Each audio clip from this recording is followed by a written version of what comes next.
Bom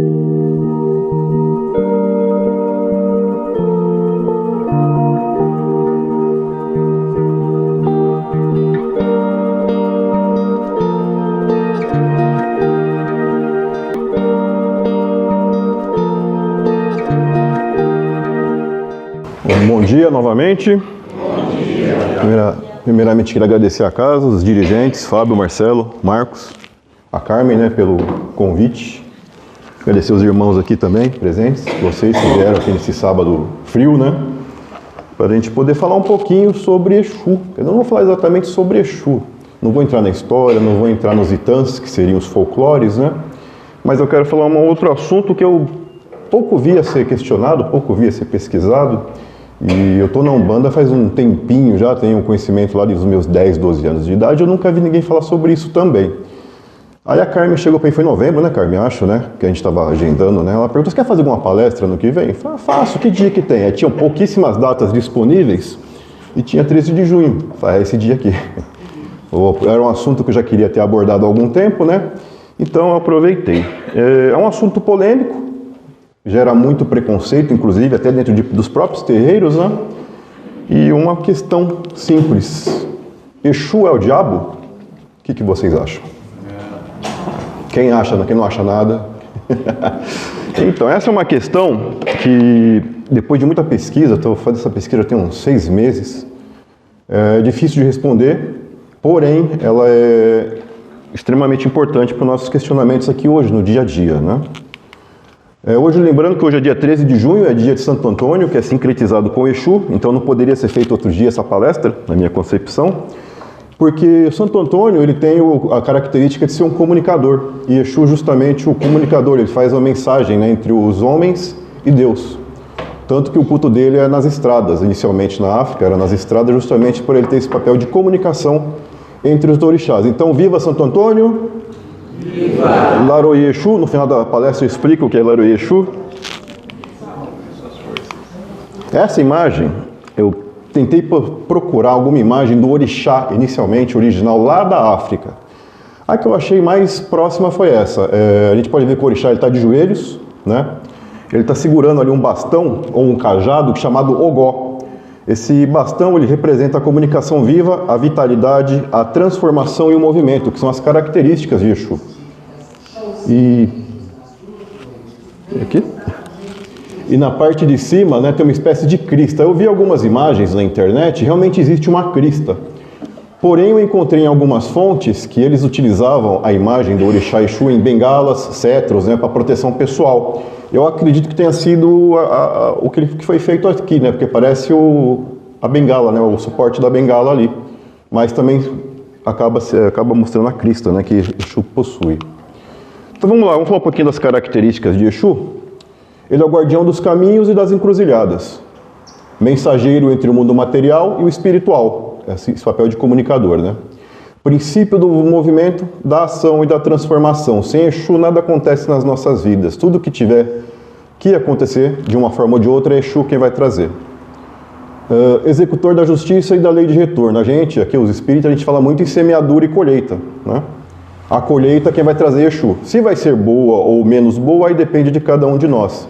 Não existe esse papel de maldade na figura de Exu. Regente da comunicação, linguagem e inteligência. Símbolo de equilíbrio. Ele não é bom e nem mal, ele é justo. Por que ele precisa ser justo? Para fazer o que ele precisa, o papel dele. E também associado às cores vermelho e preto, ao fogo e à terra. Resumindo, Exu representa a dinâmica da vida, o elo entre a comunicação, caminhos e justiça. Agora vamos ver características do demônio cristão. Símbolo do mal absoluto e personificação do pecado. Anjo caído que se rebelou contra Deus. Artífice da tentação, dos vícios e das mentiras. Príncipe das trevas, oposto a Deus e à luz. Quer enganar, submeter e corromper a humanidade. Associado às cores preto e vermelho, ao fogo e sufoco. Resumindo, o demônio cristão representa a força do mal, a fonte das tentações e da corrupção. Aqui a gente tem um comparativo, né? Eu acho que não tem nada a ver aí, né, uma coisa com a outra, né? Porque a gente concorda que acho que só o vermelho ali que combina, né? O resto não tem nada, absolutamente nada a ver. Mas então, como que surgiu essa história que Exu é o diabo? De onde surgiu essa história, Luciano? Vamos lá. Para eu poder contar essa história, eu vou ter que voltar um pouquinho, mas toda vez que eu venho aqui eu tenho que contar uma história, né? Eu tenho que contar uma historinha para vocês. Lembrando que Exu, ele é uma entidade, né, uma divindade iorubá, que é aquela região em laranja ali um pouco mais ao norte da África. Só que para eu poder falar de Exu, para eu poder chegar até lá, eu preciso falar antes do Reino do Congo, que é uma outra cultura, é a cultura dos bantus. Lembrando que os bantus foram a maior quantidade de escravizados, que essa coisa horrível que foi a escravização transatlântica, 75% estima-se veio do reino dos bantus, que é esse reino em verde, que englobava ali na época Congo e Angola, tá? E outros países que existem também. Então, o que aconteceu? Vamos contar a historinha para vocês. Em 1483, o Brasil nem tinha sido descoberto ainda, os portugueses desembarcaram no Reino do Congo, visando ali o comércio. Era um reino já bem estruturado, com políticas, leis. Os próprios portugueses se espantaram com a estrutura montada ali no Reino do Congo. Era um dos reinos mais avançados da África na época. E o que aconteceu? Eles chegaram lá em contato para poder fazer o comércio. Inicialmente era cobre e marfim, né? Depois acabou desandando para essa coisa horrível que é a escravidão. E para poder fazer a negociação, eles entraram em contato com o rei do Congo. O título do rei do Congo era Mani Congo. Eu não vou falar o nome dele aqui, que é um nome muito complicado, eu não quero passar vergonha. Então, eles fizeram a negociação, né, com o rei, e o rei observou que ali entre aquele grupo de europeus brancos que chegaram, existia um grupo que era mais respeitado que os demais, né? Eles sempre eram ouvidos na tomada de decisão, eles sempre eram questionados, né? E eram justamente os padres católicos que acompanhavam a comitiva. Visando melhores oportunidades de comércio e vantagens para o Reino do Congo, ele acabou em 1491, aproximadamente 8 anos depois, se convertendo ao catolicismo. Só que ele se converteu e obrigou o reino inteiro a se converter. Ele extinguiu a antiga religião do culto aos ancestrais e impôs à força a implantação da religião católica ali. Será que deu problema? Deu problema. Dentro da sociedade dos bantus existia um grupo que era o sacerdotal, que cuidava do culto, lembrando que nos bantus não eram orixás, eram inquices. Tá, como é uma outra cultura, uma outra língua, é praticamente o mesmo papel dos orixás, porém o nome é inquice. Não vou entrar em detalhes que são muitas coisas, né? E esse grupo, chamado Quimbandas, era o grupo responsável pelo culto, eles obviamente que não gostaram nem um pouco, né? Qual era o papel dos quimbandas dentro da sociedade? Geralmente eles eram itinerantes, eles iam passando de cidade em cidade para ajudar quem necessitava, né? Eles eram conselheiros das tribos, das cidades, faziam curas espirituais, curas físicas também, se fosse necessário. Se fosse necessário, a pessoa ali estava com algum problema espiritual, ele fazia a incorporação do espírito para poder auxiliar também. E o que aconteceu mais para frente? Quando os padres começaram a chegar nas cidades, nas aldeias, para poder fazer a implementação do catolicismo, né, eles tentaram inicialmente ali fazer o sincretismo dos inquices com algum santo católico. Isso é comum, tá? Eles chegarem num local novo, verificarem quais são as divindades ali que são cultuadas, tentar fazer um comparativo para poder facilitar a conversão. Isso em uma geração eles conseguem fazer tranquilamente. E só que tinha um inquice, mais para frente eu vou falar dele, que não cabia, não tinha nenhuma característica que podia entrar dentro de nenhum santo católico. Então, automaticamente, se ele não era de Deus, ele era do diabo, na cabeça deles, né? E o que aconteceu com os quimbandas? Eles chegavam, né, os padres chegavam, é até engraçado, é trágico, mas é engraçado, eles chegavam nas cidades e falavam que quem não fosse da nova religião não era de Deus, era do diabo. Então, para o africano, isso em toda a África, não existia uma espécie de ser metafísico que fosse totalmente mal, como existe no demônio judaico-cristão. Então, para eles, aquele conceito simplesmente não funcionava, não existia. E tanto que tem alguns relatos que eles chegavam, né, nos mercados, perguntavam: "Ei, você é de Deus ou é do diabo?" Aí o cara fala: "Não, eu sou do diabo porque eu não gosto dessa religião." Não é porque ele era ruim, ele não gostava da religião, ele não queria. Porque ele queria continuar cultuando os ancestrais dele, né? Então, não existia o mal no inquice, que era a divindade, a entidade principal, a divindade. O mal que existia para os africanos era no coração do homem. Esse é o conceito, né? Então, acabou dando problema, tiveram vários conflitos na África na época. O exército do rei, muito mais poderoso que os quimbandas, e que os simpatizantes também, obviamente, eles foram exterminados ali, né? Os que não faleceram foram escravizados e enviados aqui para as Américas, uma boa parte para o Brasil, tá? Dos quimbandas e os seus simpatizantes. No final da palestra eu vou voltar para a gente poder complementar essa parte. Agora eu vou chegar aqui, ó, Reino dos Bantos, então, são os inquices, e tem essa entidade, Aluvaiá ou Pambunzila. Esse Pambunzila, posteriormente aqui no Brasil, ele assumiu o papel de Pombagira. Era um inquice masculino, que por conta da corruptela, né, quando eles chegaram aqui no Brasil, eles não sabiam falar Pambunzila, a pessoa entendia Pambunzila, Pambunzila, Pombagira, Bombogira, com o tempo acabou se tornando as Pombagiras. E lembrando também que o Pambunzila, ele era o inquice responsável pelas encruzilhadas. Por isso que depois Exu passou também a ter esse aspecto de ser o responsável pelas encruzilhadas. Até então, ele era só o protetor dos caminhos, né, o mensageiro dos orixás. E aqui os Yorubás, os orixás, Exu, que é o que tinha a característica mais próxima de Pambunzila, algumas características bem próximas ali. Então a gente chega aqui, finalmente, na Yorubalândia. O que é Yorubalândia? É uma região entre Nigéria, Benin e Togo, onde era o reino Yorubá, né? E se cultuava ali os orixás. Agora sim são os orixás que a gente conhece, né? Quando chegou lá na Yorubalândia, já existia o preconceito. Obviamente já tinha vindo, né? Porque eles conseguiram entrar ali o cristianismo de forma mais concreta, aproximadamente em 1800. Reino do Congo, 1490. Yorubalândia, 1800, quase mais de 300 anos aí. Então deu tempo de chegar ao preconceito. Preconceito voa, né, gente? Depois a notícia ruim voa, que é uma maravilha. E como que era o culto a Exu? O culto a Exu, ele era feito nas estradas, né?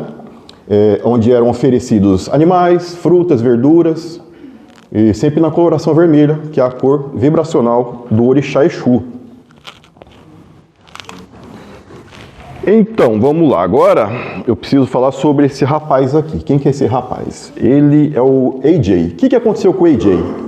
Quando ele tinha 13 anos aproximadamente, ele nasceu na Nigéria, ele foi escravizado. Tá? Ele foi escravizado com 13 anos e mudou 6 vezes de dono.